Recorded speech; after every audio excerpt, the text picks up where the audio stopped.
So I thought it'd be a fun idea to see how far I can get in the piece Clair de Lune in 1 hour. Along the way, a lot of valuable learning insights came to mind, which I'm going to be sharing with you at the start, at 15 minutes, 30 minutes, 45 minutes, and at the end, we're going to see just how big of a disaster this turned out to be.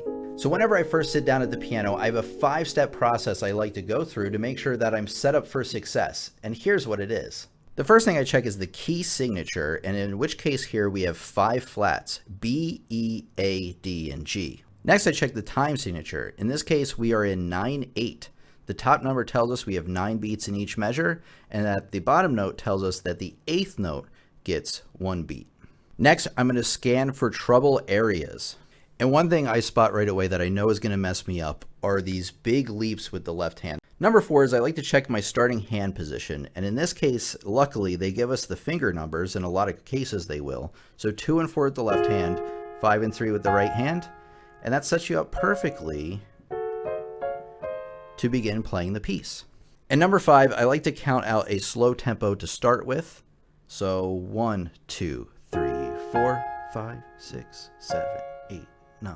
1, 2, 3, 4, 5, 6, 7, 8, 9. So I'm feeling ready to start working on the piece. I'll see you in 15 minutes.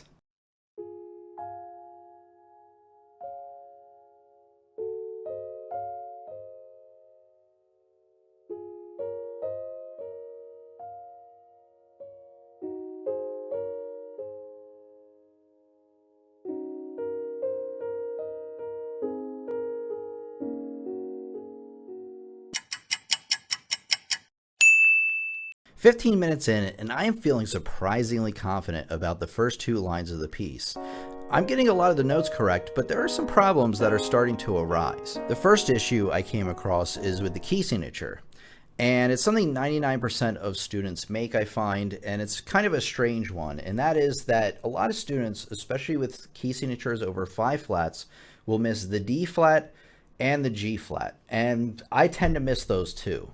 And it was especially a problem for me at the end of the second line here. So what I'm going to do is I'm going to isolate those measures where I keep messing up the G flats and D flats, and I'm going to play just those measures over and over again about 5 to 10 times, and then I'm going to see if I can play it in context with the rest of the piece. Another spot I keep missing is right here, and I kind of called it, not kind of, I definitely called it in the beginning. It's this spot where you have to hit this G flat and D flat down here. By the way, the 2 notes I miss.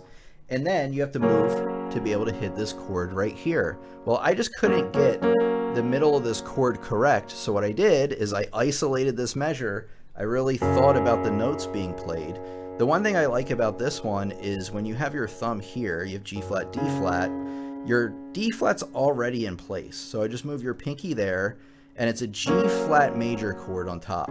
So once you know your chords, it makes it a little bit easier. And at this point, 15 minutes in, I'm still working on the first 3 lines or so, trying to polish those mistakes out. We're gonna see if I can fix them in the next 15 minutes. Also over the next 15, I'd like to see if I can fix the balancing of the hands a little bit, because one of the challenges of this piece is playing the melody on the top louder than all of the chord notes that you have. And it's just because it's such a thick texture, it's hard to really sing out those notes on top. So I'm going to work on that, and we're going to see what happens over the next 15.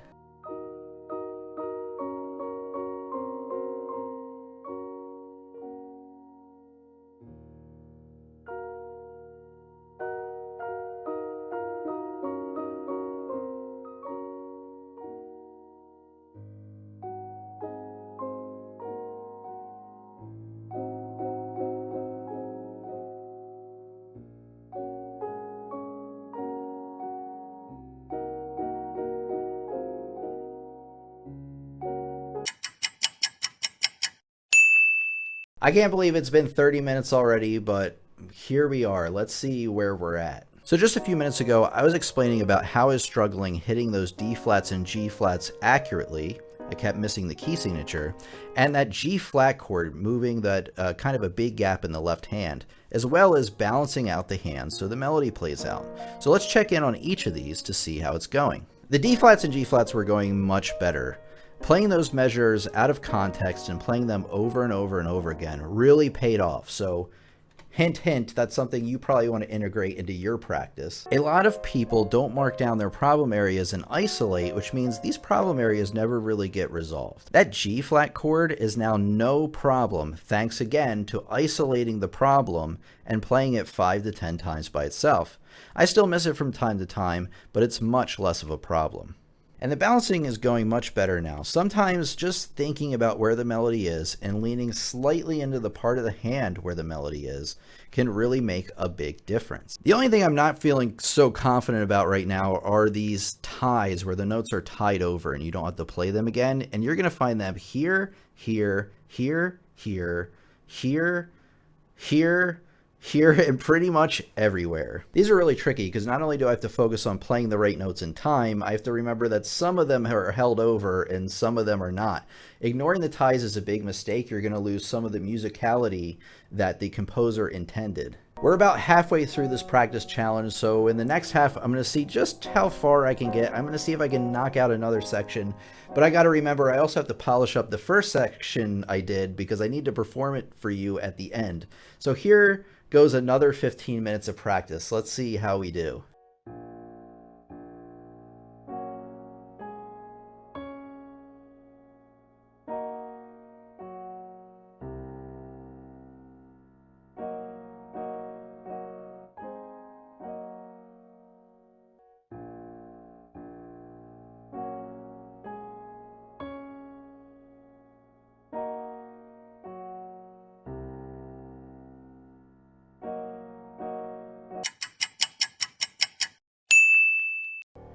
Okay, 45 minutes in is where I started to recognize some problems that maybe I didn't before, but let's go over the problems I encountered earlier to see how I've been working on them and how they're coming along.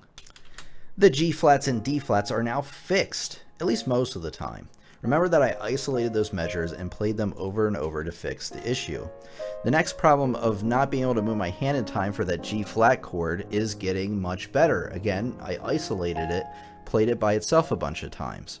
45 minutes in, and I'm noticing the piece is starting to sound a lot more musical thanks to balancing out the hand and playing out that melody, and by paying attention to those ties.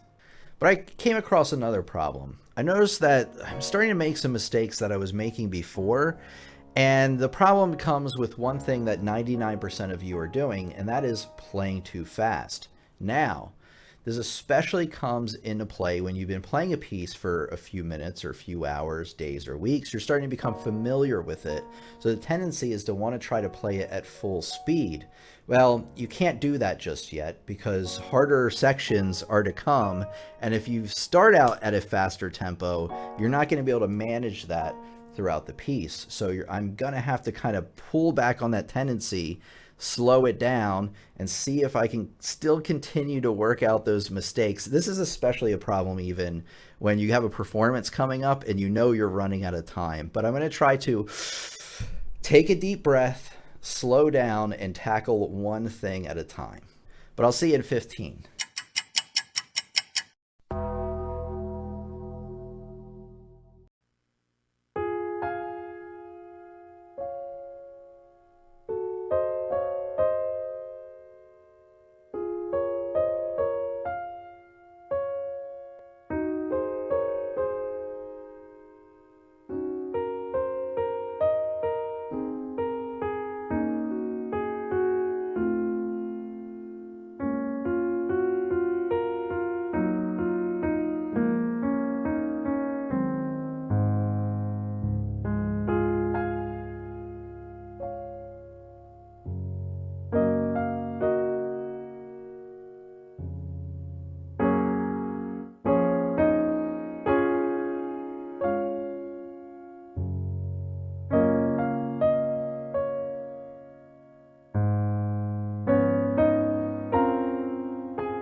So the performance is done, at least I tried to perform it, and so how did I think I did? And I think I did okay, especially for only having an hour to get it to where it was.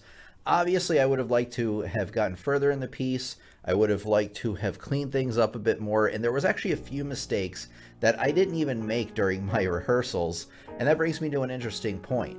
My teacher back in college, Dr. Vincent Craig, told me that your performance will never be as good as your best rehearsal. And that's because when we go to perform something, it's go time, and nerves kind of work their way in, and it kind of scrambles our brains a little bit. A couple of other things that are very common when you go to perform, which did work their way into my performance here, is that the tempo did feel a little bit rushed. This is a piece that really likes to hold on to some notes before moving on to others, and I could just tell that it was just pushing forward a little bit too much. Next, the dynamics were too loud. This is a very soft piece, but again, it's very normal when you have the nerves going to kind of get heavy-handed on stuff. And also, the piece isn't completed yet, so I'm still concentrating on the notes. So if you want a piece to sound very musical, very clean, you actually want to memorize the piece so that you can concentrate on the finer details rather than just getting the right notes.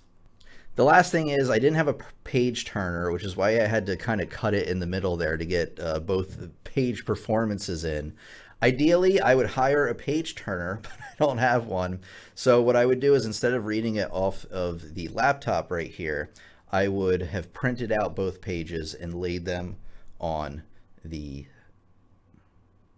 stand. That's what it's called. Now this part is very important. This is where I tell you how I would continue working on the piece.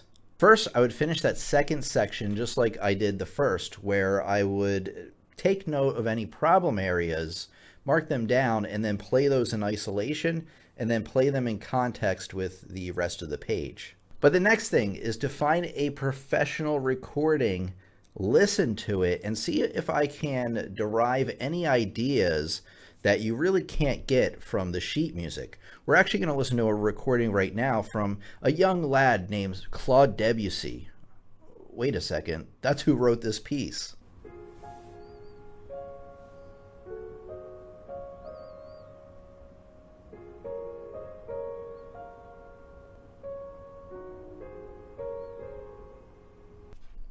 So I definitely heard some differences, particularly in the tempo and rhythm, where Debussy seemed to move a bit quicker on a lot of the notes, especially the eighth notes in measures 2 and measures 3. So this part. And let's see if I can recreate that on the piano.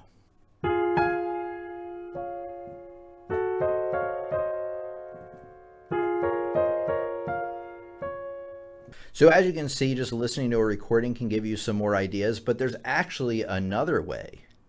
And that is by finding a high-level player or professor explain the piece, which there's a great video I'm going to show you just a tiny bit right now. So there's this amazing video called 5 Minutes on Debussy, Clair de Lune, and this is by Daniel Barenboim. My name is Daniel Barenboim, and I would like to welcome you to 5 Minutes on Debussy. Now, let me show you, what does the piece start with? But it's not what it seems. It's not one. It is one. What we call in music a syncopation. One. One, 1, 2, 3. Now listen. Here comes the tension.